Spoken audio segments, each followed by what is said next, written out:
Alright, welcome to another video, everyone. Today we're going to be talking about some issues with the 6th generation of Honda CR-Vs. We'll go over some of the good, the bad, and what they overall could have done a little bit better on. Alright, welcome to my Honda CR-V. As you can see, there's a little bit of modifications that I've done to the interior of my car. I have about 32,000 miles on it, and we're getting approximately 37.3 miles per gallon currently. A full tank's given us close to 490 miles per gallon. Overall, been a good ride, but let's get into some of the major issues that we've had. So first, and probably the biggest issue, is the recalls on this car. There have been 2 major recalls in the recent year. One for a steering wheel sticky steering issue, and the other for the high pressure fuel pump. The fuel pump is probably the more important one because it can totally disable the vehicle. Pretty rare that I've seen people have issues with this, but it does pop up online, and it kind of renders the car completely useless. You're not going to be able to get gas going, and just can leave you disabled on the side of the road. The other issue is going to be sticky steering. So some users have reported that their steering wheel gets kind of stuck, doesn't let them kind of steer where they want to go at high speeds on the freeway. Something to be aware of. I haven't had either of these issues, but they do have recalls out. I have been texted for both of these. The biggest problem though is that there is no parts to fix either of these issues. It's been, a couple months that these issues have been aware of. Every time I call, they'll tell me to call back 2 or 3 weeks later, and on and on and on. Probably won't be getting parts for a whole nother year. So that is something that's truly unfortunate. So make sure, if you are buying a new CR-V, to make sure those 2 issues are fully resolved before purchasing the vehicle. I think the fuel pump has kind of rendered a stop sale until they get those vehicles fixed, so you shouldn't be able to buy one. But if you're buying used, just make sure that is something that has been resolved so that you don't end up on the side of the road. Again, it's a rare case, very few reports, but possible. Next, we'll go back and revisit this charger issue that we had. So even in our first overview video, we talked about how it's not so great. It's pretty much just totally useless. It does not charge your phone. I have to resort to a cable that I keep right here. And just for ease of use, I got it plugged in the back there so that I don't have cables flying around here.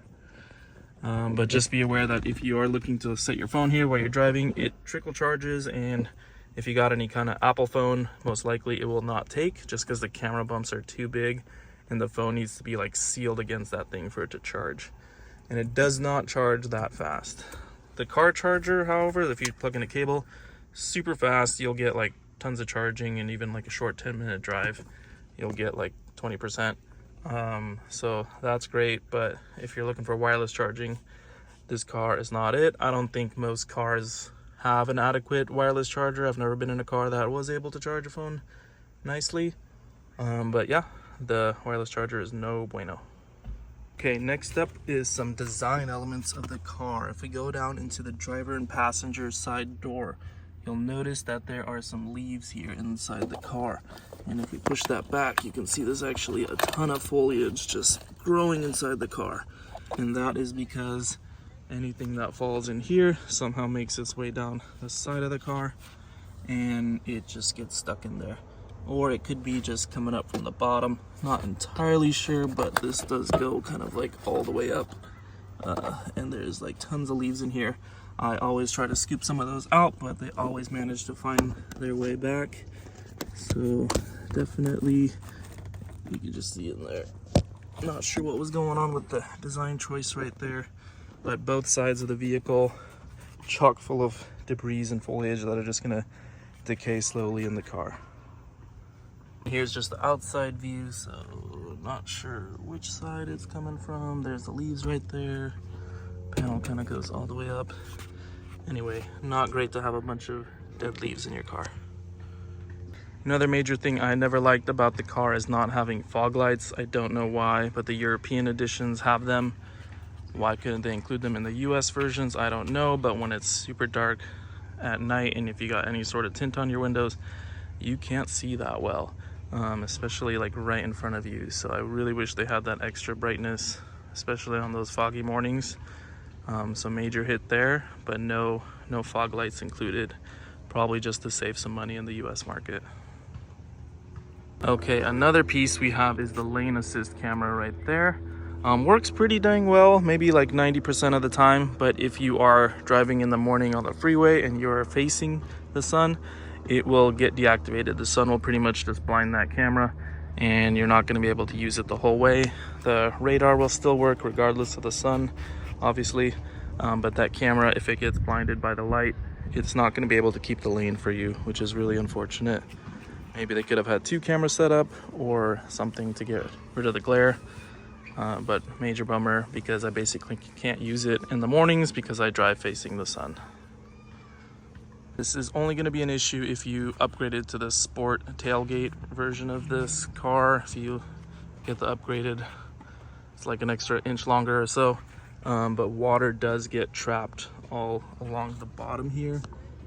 Every time you wash your car, you will be running streaks down as you drive away, which is really annoying because they'll dry and leave the marks there.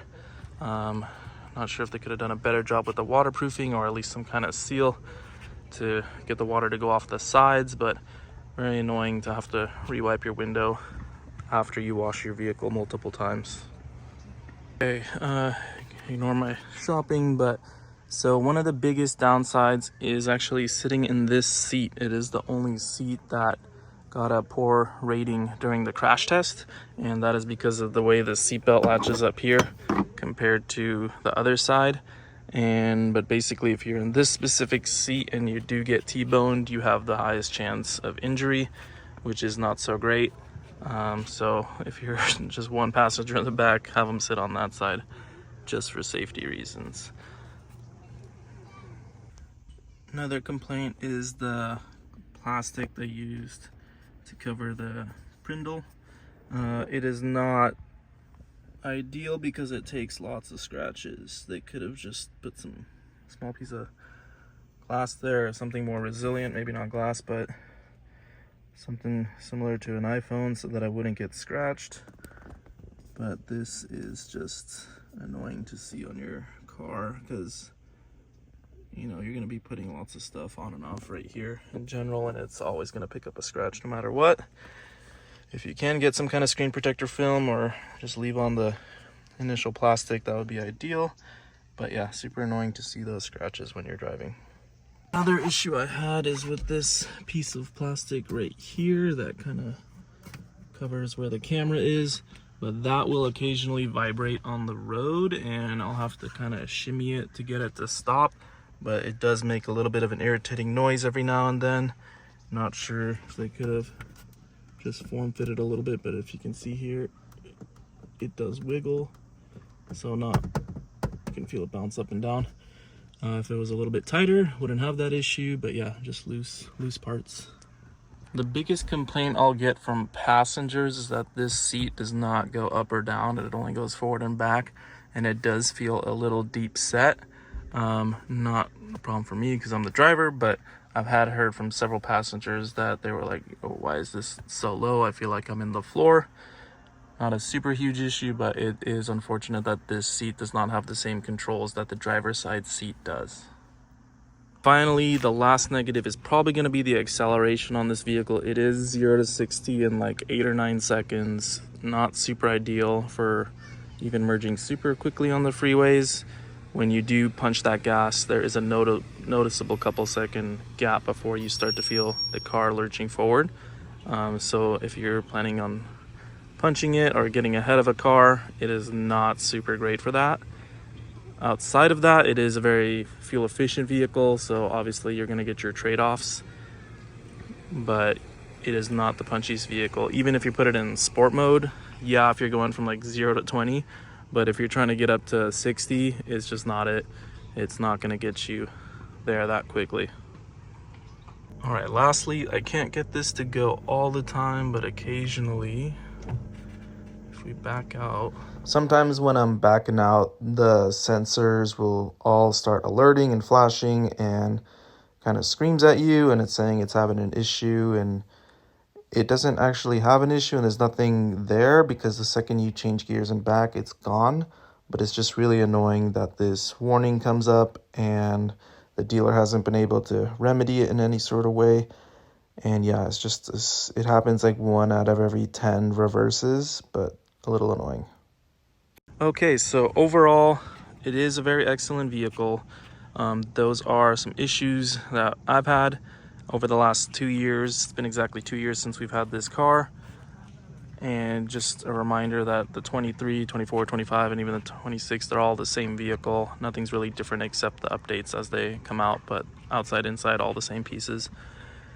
And, you know, the mileage is great, safety overall pretty good, except if you're in that seat. And then, yeah, can't really complain too much, just being devil's advocate with those few issues that I went over and just an update from the video we did a few years back. Thank you guys for supporting the channel. I appreciate all the likes, comments, and subscriptions. Keep subscribing. I'll try to get more content out. I am eventually going to get some red calipers installed for the brakes. I do got the body kit here on the back, the diffuser. I'm going to get one on the front and one on the side as well as soon as those become available. So far, I haven't seen anything on the market. I do see a few people with the front piece, but I think they're just retrofitting the one meant for the non-touring version. As you know, the touring has the different grill pieces in the front, and it is not compatible with the bumper lips that are out currently, but some people are just kind of forcing it on. But until they come out with that piece, I'm just waiting. But yeah, thank you guys for watching. Appreciate all the support. I've left a link in the description for all the products and everything that I've used so far to kind of get my car to look the way it does and the way I clean my car to keep it nice and shiny. But yeah, thank you guys and have a great day.